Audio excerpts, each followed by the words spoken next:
네, 국민의힘이 지난주 5.18 광주 민주화운동에 북한 개입설을 주장한 도태우 변호사에 대한 공천을 취소했습니다. 그러면서 국민의힘에서는 처음 여러 논란에도 불구하고 도 변호사에 대한 공천을 유지하기로 결정을 했었죠. 사과의 진정성이 있다, 뭐 이런 이유였었는데요. 그럼에도 불구하고 야당과 시민사회단체에서 비판이 쏟아지면서 또다시 공천을 번복하면서 취소시켰습니다. 자, 이런 도태우 변호사가 이런 상황에서 지난 16일 무소속 출마를 선언했습니다. 대구 중남구에 출마하겠다고 밝혔는데요. 자, 오늘은 정치인들의 잊을만하며 터지고 있는 5.18 폄훼의 왜곡 수준과 역사의식, 그리고 5.18 진상조사위 보고서에 대해서 조진태 5.18 기념재단 상임이사와 자세히 짚어보겠습니다. 조진태 상임이사 연결돼 있습니다. 이사님 안녕하십니까? 네, 안녕하세요. 네. 자, 이사님 먼저 이 국민의힘 공관위에서요, 도태우 변호사, 도태우 후보에 대해서 대국민 사과문을 이제 발표하고 사과의 진정성이 있다 이렇게 인정을 하면서 공천을 계속 유지를 하다가 이 반발 여론이 꽤 심각해지면서 취소를 했습니다. 이 같은 일련의 상황 이사님께서 어떻게 지켜보셨습니까? 우선 그 선거 때만 되면 벌어지는 5.18 왜곡 폄훼에 대해서 또다시 그 반복되고 일어난 일에 대해서는 저로서는 참 매우 참담한 마음이고요. 네. 국민의힘에서는 누누이 연각께서도 말씀하셨지만 헌법전문서로 대통령을 비롯해서 한동훈 비대위원장까지 말하고 있지 않습니까? 그렇죠. 그럼에도 불구하고 이제 그 공천을 강행하려다가 결국 선거라고 하는 이 문제 때문에 공천을 철회했는데요. 이런 이 상황의 전개를 보면은 과연 국민의힘이 진정성이 있는지, 선거 때만 되면 반짝 그 5.18을 옹호하는 것처럼 했다가 시간이 네. 지나면 다시 그 반복하는 이 행태도 계속되고 있어서 저는 여러 가지로 그 우려스럽고요. 그 진정성에 대해서 다시 한번 우리가 질문을 가져봐야 할 때라는 생각이 듭니다. 네. 자, 그렇다면 도태우 변호사 이제 공천이 취소되긴 했습니다만 또 이 사람이 무소속으로 출마하겠다라고 한 상황이기 때문에 도태우 변호사 과거에 어떤 발언들과 또 행동을 했는지 활동을 했는지 어떤 문제점이 있었는지 한번 짚어주시면 좋겠습니다. 우선 본인이 그 운영하고 있는 방송하고 있는 그 유튜브에 계속적으로 자기가 출연해서 우리 그 사회에 대한 발언을 해왔지 않습니까? 해오고 있었는데요. 그중에 이제 5.18은 어쨌든 명확하게 발언을 하지 않았지만 어쨌든 북한군이 투입돼서 벌어진 일로 봐야 된다. 이런 식의 이제 그 발언을 한 거죠. 저는 이제 도태우 변호사 이 발언은 사실 그가 법률가이기도 하기 때문에 네. 오히려 지금 단순하게 왜곡 폄훼를 넘어서서 지금 그 허위사실 유포 금지에 관한 이 말하자면 불법 행위를 저지른 거란 말이죠. 그런 측면에서 저는 법률가인 도태우 오히려 법적으로 처벌을 받아야 될 그런 그 발언을 한 게 아닌가 그런 생각이 네. 더 강하게 들고 있습니다. 자, 법적으로 처벌을 받아야 할 대상이 될 수도 있는 이런 상황에서 국민의힘을 탈당을 이제 하고 무소속으로 출마를 선언했습니다. 그래서 이 사람이 과연 진정으로 5.18 폄훼 문제에 대해서 좀 사과의 마음이 있느냐에 대해서 좀 물음표 있는데 이 같은 무소속 출마에 대해서 어떻게 보십니까? 이게 좀 온당한 처사인지 모르겠습니다. 그 본인이 처한 상황을 그야말로 소나기를 피하겠다는 그런 속셈 아닐까요? 네. 본인은 5.18 관련해서 전혀 그 자신이 가지고 있는 생각, 관점을 바꿀 생각이 없다는 것을 단적으로 드러내는 것이라고 저는 생각이 돼요. 예. 그렇기 때문에 어떤 측면에서는 이 정치인들의 그야말로 상황에 부딪히면 그걸 외면하고 회피하려는 이런 그 꼼수를 또 이 도태우 변호사를 통해서 보고 있는 것 같은데요. 저는 이런 꼼수에 대해서도 우리 국민들이 투표로서 명확하게 심판을 저는 해야 한다고 생각하거든요. 예. 도태우 변호사 그 꼼수입니다. 저는 아마 도태우 변호사는 자신의 생각을 바꿀 생각이 전혀 없어 보입니다. 네. 자, 도태우 변호사에 이어서 또 제2탄 황상무 대통령실 시민사회 수석에 또 5.18 관련돼서 좀 망언이랄까요? 이런 좀 물론 이제 사석이긴 합니다만 이런 이야기를 하고 있는 이런 인식에 대해서 어떻게 봐야 할까요? 특히나 황상무 수석 같은 경우는 바로 직전까지만 해도 국민의 방송이라 일컬어지는 KBS에 몸 담았던 또 주요 앵커 아니었겠습니까? 그래서 저는 매우 참담한 생각인데요. 예. 언론인으로서 그것도 공영방송의 중견 그러니까요. 그 언론인으로서 그런 발언을 했다는 게 저는 놀랍고요. 충격적입니다. 예. 양식에 대해서 그 사람이 황상무 수석이 가지고 있는 그 어떤 교양을 넘어서서 그 가지고 있는 소양에 대해서 다시 한번 생각을 해봐야 한다는 생각이 되고요. 예. 황상무 수석 같은 경우 단호하게 더 엄벌에 저는 쳐야 한다고 생각을 하거든요. 예. 우리 사회 지도층에 있는 사람이죠. 그리고 예. 더더군다나 언론인으로서는 그러니까요. 가당치도 않은 그런 그 예. 발언이라고 생각이 됩니다. 이런 인식을 가지고 한때는 또 정시 밤 9시만 되면 국민들을 또 만났던 또 앵커였는데 이런 생각을 가지고 있었던 분인가 참 싶습니다.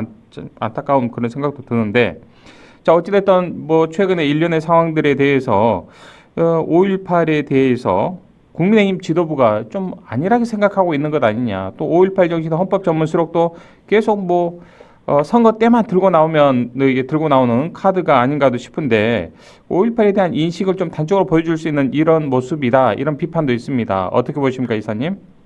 이제 역설적이지만 국민의힘이라고 하는 이 이제 보수 정당이 5.18에 대해서는 공식적으로는 더 이상 폄훼하지 않겠다. 폄훼해서는 안 된다. 왜곡해서는 안 된다라고 하는 그런 이제 공식적으로 입장을 밝힌 거라고 저는 생각이 되거든요. 네. 말하자면 5.18 민주화운동에 대해서는 불가역적 사건이니까 더 이상 이것을 우리가 그 예곡 폄훼에 공식적으로 확인해서는 안 된다. 이걸로 저는 한편을 읽고 싶은데요.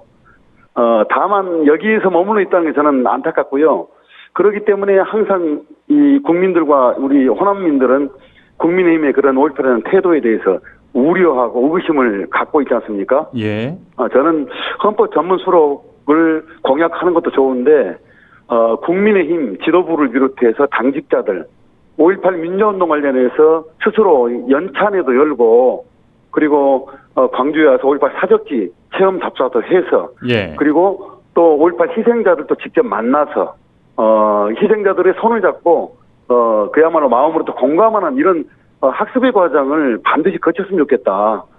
선거 때만 되면 반짝 5.18 옹호하는 것처럼 할 게 아니라 네. 일상적으로 그런 국민의힘 내에서 그런 프로그램 갖고 진행했으면 좋겠다라고 하는 그런 당부를 드리고 싶습니다. 예.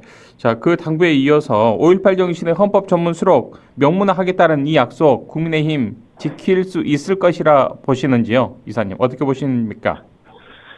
지금 윤석열 대통령 벌써 2년이 돼가고 있지 않습니까? 예. 남은 기간 이번 국회의원 선거가 어떻게 결과가 나올지 모르겠지만 과연 헌법 전문 수록에 대해서 동의를 하는지에 대해서는 이제 지금 이 상황에서는 의구심을 가질 수밖에 없어요. 네네. 회의적으로 보시는군요. 네, 약간 회의적입니다. 잠깐만 계속 지속되는 상황을 보면 당면한 상황만 넘어가면 그만이다라고 하는 그런 분위기가 있지 않은가라고 하는 그런 의구심을 갖지 않을 수가 없는 거죠. 예. 자, 이사님 이번에는 화제 한번 돌려보죠. 지역사회에서는 또 5.18 진상규명조사위원회 조사 보고서를 둘러싸고 논란이 꽤 많습니다. 이사님께서는 5.18 진조위의 조사 결과를 어떻게 좀 평가하고 보고 계시는지요? 많은 분들이 그 우려를 하고 비판을 많이 하고 있는데요. 진상규명조사위원 조사 결과 사실 많은 부분에서 실망스럽습니다. 예. 이를테면 여섯 가지 조사 과제 주제에 대해서 불능 결정을 내린 건데 불능 결정 내린 이 내용이 여러 가지 정황상 그렇고 그다음에 기왕의 정부 기관이나 재판부에서 거의 확정한 그런 결론마저도 네. 애매모호하게 뒤집거나 그것을 불능 처리한 이런 내용이 있어서 그러니까요. 이런 조사 결과 보고에 대해서 예. 우리가 과연 어떻게 받아들여야 될지 그런 고개를 갸우뚱하지 않을 수가 없는 상황이거든요. 예. 자, 이사님께서도 누구보다도 더 5.18의 진실에 한 걸음 한 걸음 다가서기 위해서 관련 문헌도 정말 공부도 많이 하시고 또 직접 현장 조사도 많이 하시고 또 5.18 기념재단의 전체적인 또 살림도 이끌어 가시는 또 상임 이사님 아니시겠습니까? 왜 이런 조사 결과가 나왔다고 보십니까? 조사의 구성 자체의 구조적 한계가 있다는 점은 먼저 언급을 해야 될 것 같아요. 예, 구체적으로 좀 짚어주실까요? 위원회 구성이 그 여야 동수로 추천을 하고 국회의장과 대통령이 그렇죠. 위촉하는 이런 과정을 밟거든요. 네. 그래서 이 위원회 구성 자체가 마치 그 정치적, 정략적 이해관계에서 서로 주거니 받거니 하는 방식으로 아하. 구성됐다라고 하는 점. 예. 이 위원회 구성이 이제 이 출발 자체가 한계가 애시당초에 좀 있었던 것 같고요. 네. 그리고 이번 마지막 과정으로 여기는 이 진상규명, 사실 피해자의 진술과 피해자의 어떤 그동안의 증거 능력에 따라서 5.18의 진실이 많이 알려졌는데, 기왕이 밝히지 못한 사건들은 사실 가해자들의 진술이 무엇보다 중요했거든요. 예. 그리고 숨겨져 있는 이 군 기록물을 찾아서 그 속에서 말하자면 퍼즐을 맞추듯이 그럼요, 꼼꼼히 그럼요. 맞췄어야 될 그런 네. 과정을 안고 있었습니다. 예. 그런 과정 속에서 예컨대 가해자들이 세상을 뜨거나 또 뜨지 않고 핵심적인 역할을 했던 그 사람이 지금 살고 있다 할지라도 네. 대체로 증언을 회피하고 거부한 이런 양상이 또 있었던 것이 또 다른 측면이었던 것 같고요. 어려움도 물론 이제 있었겠지요. 조사하는 그렇죠. 과정에서요. 근데 예. 이제 저는 이제 사실 조사위가 가진 권한이 여러 가지가 있었거든요. 예. 동행명령도 있고 뭐 다 아시다시피 그 청문회도 개최토록 돼 있는데 예, 강제적인 이런 권한을 전혀 가지고 있었죠. 강제적으로 좀 조사할 수 있는 그런 권한도 일부는 가지고 있었죠. 그렇죠. 예. 그런 권한을 전혀 쓰지 않았다라고는 점도 아쉽네요. 조사 결과가 미진하게 나오는 데 따른 나오는 데 대한 그런 아쉬움도 예. 저는 작용한 것이다 이렇게 봅니다. 이번에 그 진조위의 또 조사 결과를 보면 이미 우리 광주 시민들이 익히 알고 있는 좀 역사적 사실이랄까요? 또 우리 5.18 기념재단을 중심으로 한 5월 단체에서 이미 좀 어느 정도 진실에 한 걸음 더 다가간 그런 내용조차도 좀 뭐랄까요? 진실 규명 불능 이런 취지의 좀 결정이 내려서 굉장히 좀 시민들로서는 아쉬움이 많이 남는데 특히 최초 발표 경위도 그렇고요. 헬기의 기총소사 이 사격 부분도 그렇고 중요한 좀 관심사가 포함이 됐는데 왜 이런 보고서가 나왔다고 보십니까? 이게 뭐 거의 뭐 부정하는 이런 취지의 그런 뭐 조사 결과들이 나왔다 이런 평가 지배적인데요. 조사 과정의 미흡 이것은 제가 볼 때 꼼꼼히 따져 물어야 될 것 같고요. 네. 아마 그 조사의 내부에 여러 이제 역학관계도 있었다 싶은 생각도 듭니다. 그럼에도 불구하고 지금 현재 공개된 개별 과제별 조사 결과 보고서 이 결과 보고서 내용은 참으로 문제가 많습니다. 말씀하신 대로 기왕에 무기고 습격 사건이랄지, 그렇죠. 예. 최초 발포 경위랄지, 뭐 여러 가지 등등 안매장 행불자 문제랄지 등등 예. 이런 과제들은 기왕에 여러 가지 많은 조사 과정을 통해서라도 이미 많은 부분에서 증상 규명으로 예. 국민들에게 널리 알려진 내용들이거든요. 그럼요. 예. 그런 부분들에 대해서도 매우 후퇴하는 그런 결과를 담고 있다는 점에 있어서는 예. 과연 이번 그 개별 결과 보고서를 어떻게 처리할 것인지에 대해서 예. 상당히 심각하게 많은 부분을 숙고를 좀 해야 될 그런 상황이 아닌가 생각합니다. 그러니까요. 44년의 시간이 흘렀음에도 불구하고 여전히 뭐 도태우 같은 이런 사람들, 황상무 수석 같은 이런 사람들, 어찌 보면 식자층에서도 5.18을 왜곡하고 폐매하는 이런 행위들이 44년이 지난 지금도 이어지고 있는데 저는 뭐 개인적인 사견입니다만 이런 진조위의 조사 결과가 자칫 이런 부류의 사람들에게 하나의 좀 명분을 주지 않을까도 상당히 걱정됩니다, 이사님. 가장 우려되는 대목이죠. 예, 예.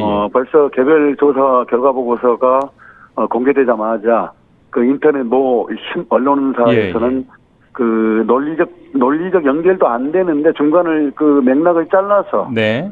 불능됐다는 결과만 그러니까요. 가지고 장문에 또 기획 기사를 써서 예. 왜곡하는데 지금 앞장서고 있거든요. 그런 예. 사실이 벌써 드러나고 있습니다. 벌써 이걸 악용하고 있는 그 매체들이 또 일부 보수 매체에서 또 나오고 있는 거 아니겠습니까? 네, 그렇죠. 그래서 예. 저는 종합 결과 보고서를 6월 달에 제출해서 국회에 제출하고 대통령실에 보고를 하게 돼 있는데, 그리고 이제 국민들에게 공개하도록 돼 있죠.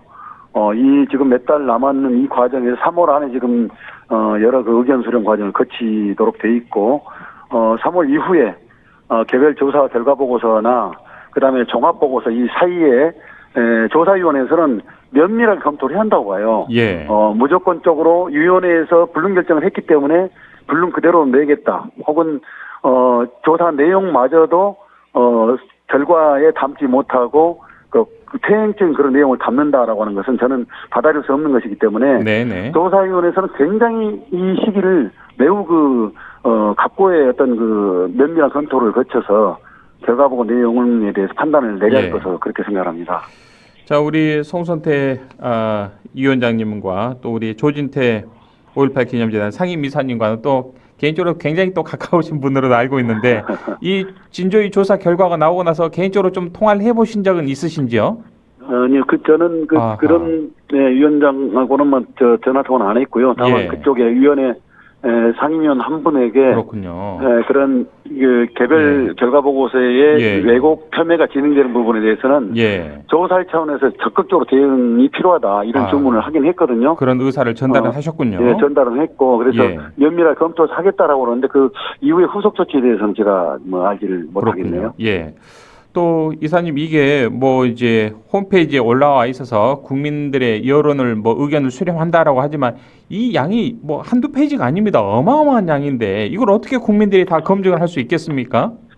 그렇죠. 예. 전문가가 달라붙어서 해야 되고요. 예. 5.18 우리 기념재단에서는 이미 진상규명 자문위원회 자체 자문위원회를 구성을 해서 지금 세 차례 주로 불능 과제에 대한 진단 평가를 진행을 했거든요. 네. 그 과정에서 많은 우려, 문제점 등등을 또 확인할 수 있었는데요. 네. 그럼에도 불구하고 이번 진상규명조사위원회 또 성과 또한 있습니다. 어떤 게 성과라면 성과일까요? 전면적으로 부정할 만한 건 아니고 예를 들어서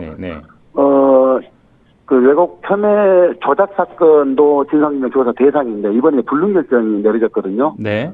다만 그럼에도 불구하고 그 과정에서 무려 47명이나 되는 조작에 참가했던 당시 5.11 대책위원회, 5.11 대책반 등등 군인들을 조사를 한 것이 또 있기 때문에 그런 부분들은 그 조사 과정을 통해서 여러 가지 발포 경위나 경과 상황 그다음에 그 가해 현장에 있어서의 무자비한 반인도적인 행위 등등에 대해서는 구체적으로 사실 확인이 된 게 많습니다. 그래서 그나마 또 성과라면 성과네요. 그런 부분의 성과에 대해서는 우리가 좀 받아들일 것은 받아들이고요. 또 미진한 것은 미진한 대로 어떻게 처리할 것인지에 대해서 지혜를 모아야 되지 않을까 생각이 되고요. 5.18 기념재단은 바로 이제 그런 이 진단과 평가 과정을 통해서 진상규명의 성과로 나온 부분은 명확하게 또 연구를 진행한다 하고요. 그리고 미진한 부분들에 대해서도 이후에 어떻게 처리할 것인지에 대해서 과제 설정을 해서 이후에도 지속적으로 방향 설정을 해 나가야 한다고 생각하고 있습니다. 자, 이사님 이제 오는 31일까지 시민들의 의견을 이제 수렴을 해서 6월에는 최종 보고서가 이제 확정되어야 될 상황인데 설령 우리 시민사회단체에서 그리고 5월 단체에서 이러이러한 내용에 좀 문제점이 있습니다. 다시 재조사가 필요합니다라는 의견을 전달했을 때 이게 좀 반영되거나 또 수정, 개선될 여지는 있는 겁니까? 아예 참고만 하는 겁니까? 어떻습니까? 이제 조사위원회 입장이 있을 텐데 법적 여러 가지 근거를 갖고 이제 검토를 하겠죠. 그러나 우리 5.18 기념재단과 5월 단체 그리고 민변도 역시 지금 검토를 하고 있는데요. 내일 이제 같이 만나서 논의 테이블을 갖기로 했는데 그럼에도 불구하고 우리는 분명하게 미진한 것, 그다음에 퇴행적인 것, 문제점으로 지적될 만한 것들에 대해서는 분명하게 요구를 할 것이고요.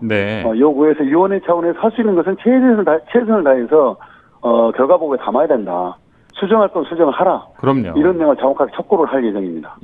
어찌 보면 또 국가 차원에서 공식적인 기구를 만들어서 5.18과 관련된 이제 하나의 백서랄까요? 이거 좀 이런 형태의 이제 지금 작업을 하는 마지막 단계이기 때문에 좀 마무리를 좀 잘했으면 하는 바람입니다. 자, 이사님 끝으로 이 방송 듣고 계신 우리 지역민들께 한 말씀 당부의 말씀 주시고요. 또 재단에서는 또 어떠한 기조를 가지고 함께 하겠다라는 각오랄까요? 한 말씀 듣고 싶습니다. 진상규명은 여전히 미완의 과제들이 남아 있습니다. 결국 우리 국민들의 힘과 어떤 관심으로 지속적으로 이 문제는 해결해 나갈 또 역사적 과제로 우리가 남겨둘 부분 남겨두어서 풀어나가야 한다고 생각을 하고요. 그리고 앞서 말씀드린 도태우 전화사 같은 이런 사건들은 사실 제가 볼 때 국민들이 아주 단호하게 심판을 해야 되거든요. 저는 이제 대구 시민들이 도태우 변호사에 대해서는 냉정하게 냉엄하게 심판을 했으면 좋겠다 이런 말씀을 한편으로 드리고 싶고요. 네. 그리고 5.18 기념재단은 과거에 5.18의 진상규명은 물론이고 또 이후 미래 세대를 위해서도 5.18 정신을 계승하는 이런 노력이 필요하거든요. 네. 진상규명이 미진한 것은 지속적으로 풀어나가고 그리고 5.18이 지니고 있는 가치, 정신적 가치는 이미 대한민국을 넘어서 세계인들이 존중하고 있지 않습니까? 네. 세계인이 함께 할 수 있는 가치로 만들어 나가는데 우리 함께 노력을 해 나가야 되지 않겠는가 생각합니다. 그렇군요. 예. 도태우 후보가 또 무소속으로 출마했지만 또 대구 쪽에서 나오는 보도로 보면은 지난 16, 17일 불과 이틀 만에 소액 후원자가 모금 한도액인 1억 5천만 원을 넘겼다. 뭐 이런 보도가 정치 후원금이 쇄도하고 있다. 이런 또 보도가 나오고 있는데 참 씁쓸하기 그지없습니다, 이사님. 예. 예. 알겠습니다. 오늘 말씀 여기까지 듣겠습니다. 고맙습니다. 네, 고맙습니다. 지금까지 조진태 5.18 기념재단 상임이사와 함께했습니다.